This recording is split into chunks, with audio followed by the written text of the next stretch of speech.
Welcome back, everybody.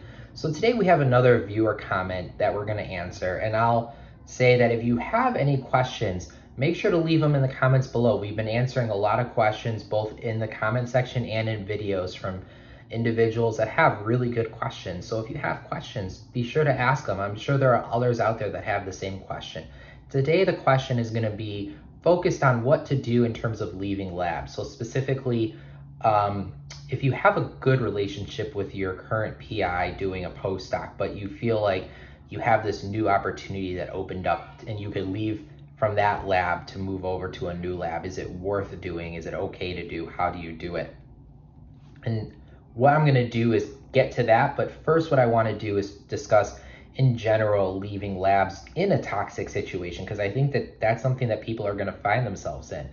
I'm not sure how many of you have found yourself in this kind of a situation where you have a really toxic PI and you've either thought about leaving or you did actually leave. Let me know in the comments down below. So if you're in grad school and you have a toxic PI, this is probably the worst situation, worse than when you're doing your postdoc, because you're kind of tethered to that department.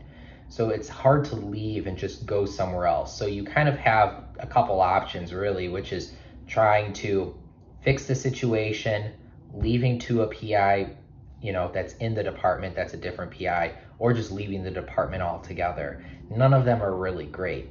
So let's say that you are in a lab, you've been there for a year, and the lab is just really toxic. Okay, what are the steps that you should be taking yourself? Well, the first step I think that you need to take is to take an outside perspective. So take a step back, maybe talk to a colleague that's in the department with you that is familiar with the situation, and find out, is this something that I'm being sensitive to, or is this something that really is an issue that needs to be fixed?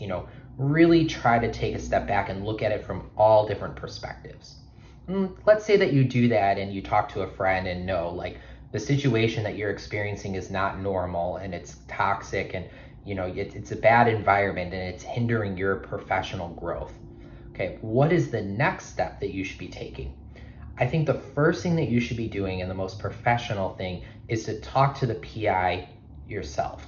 Before you try to jump and move to a different lab, talk to the PI. So during a one-on-one, say, explain to them, come with specifics and say, you did this week and I find it to be, it hurts me in this way, and that you've done these other things. Be specific. Don't just say, this lab is toxic and you're a bad PI and I want to leave, because it isn't constructive. It doesn't give them any instruction as to what they're doing that's hurting you or how they can fix it. So you need to be very concrete in what you tell them.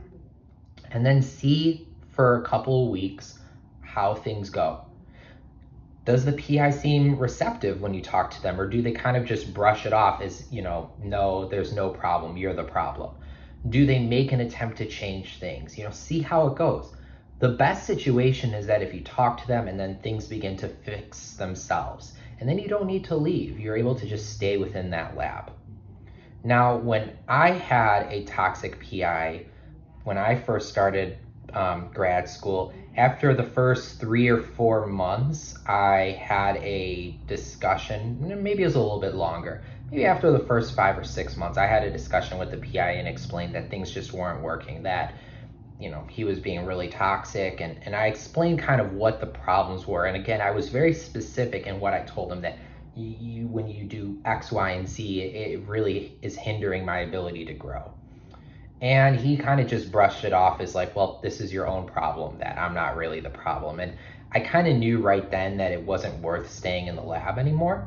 And so what I did next is what you should do if things persist, which is go to the department head. They're kind of the mediators, and they'll talk to the PI, they'll talk to you, they'll see if there could be something worked out.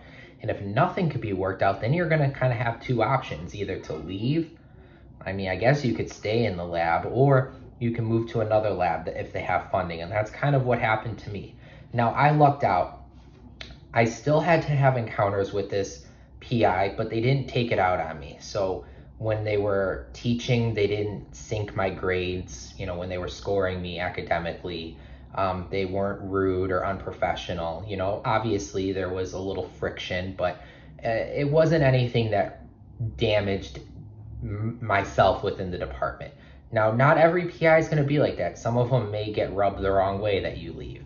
But I think most of them know that when something just doesn't work out, it just doesn't work out. That happens sometimes. You have very close, intimate relationships with your PIs, and if your personalities don't, mesh, it's not going to work.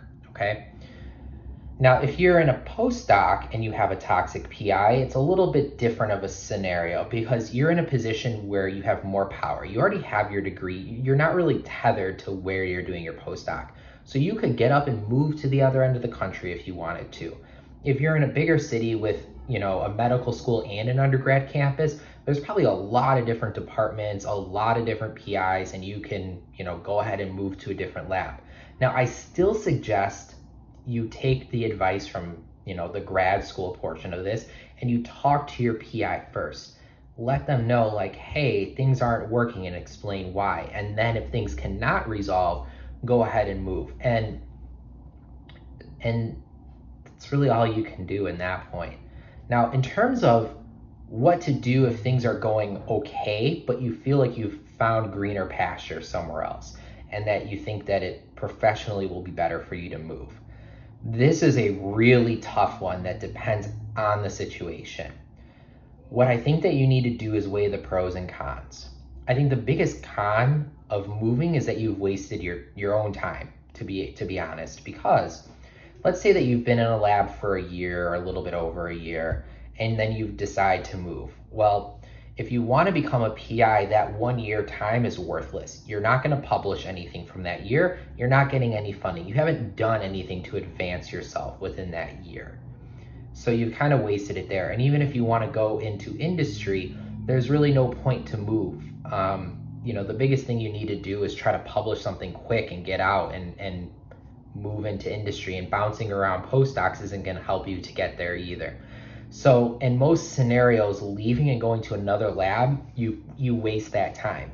Now, the advantage is if you really are moving into a scenario where you're going to get a lot better of an opportunity. So if you spent a year in a lab with a relatively new PI and things aren't working, the model system that they use isn't really up to snuff, but you have an opportunity to move into some really big name lab and work on some really cutting edge stuff, then yeah, it may be okay to miss out on that year's work and to start over again. And this is, again, going to be up to each one of you as an individual and what's going to work best for you.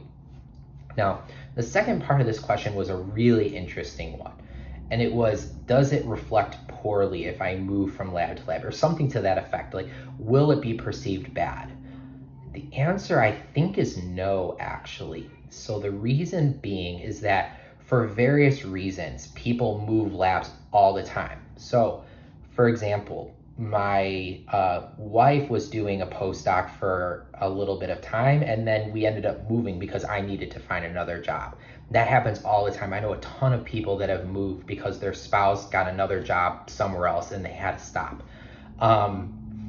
There's other reasons why, and they're not always related to the PI, but even if they are related to the PI, you don't have to come out and say, well, this PI I was working for was bad. All you have to explain is that I was working in this institute, and this other opportunity came up, and I weighed the pros and cons, and this seemed to be the better option for me. But then you can follow up and say that, reasons why that wouldn't be the case wherever it is that you're applying. And to be honest, they probably wouldn't even ask. I haven't, seen other people ask in interviews, like, why did you only do a postdoc here for 1 year and leave? I don't think that it's going to be on most people's mind. What you don't want to do is get in the habit of jumping from one place to another. If you're someone that's constantly every 2 years going to a new place, whether you're in academia or industry or what have you, that looks terrible.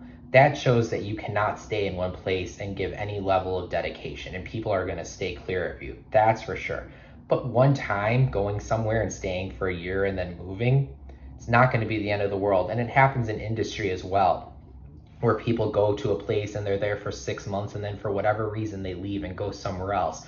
And if it's a one-off, again, no one's going to ask. If it's a repetitive thing, that's when it really starts to become a problem. So as long as you can manage that, I think that you'll be okay. So I hope this answer helped, clear things up. And if you've been having any of these issues, let me know in the comments down below. I'm interested to see how many of you have dealt with a toxic PI before. I know I certainly have. And with that, I'll catch you guys in the next one. Bye.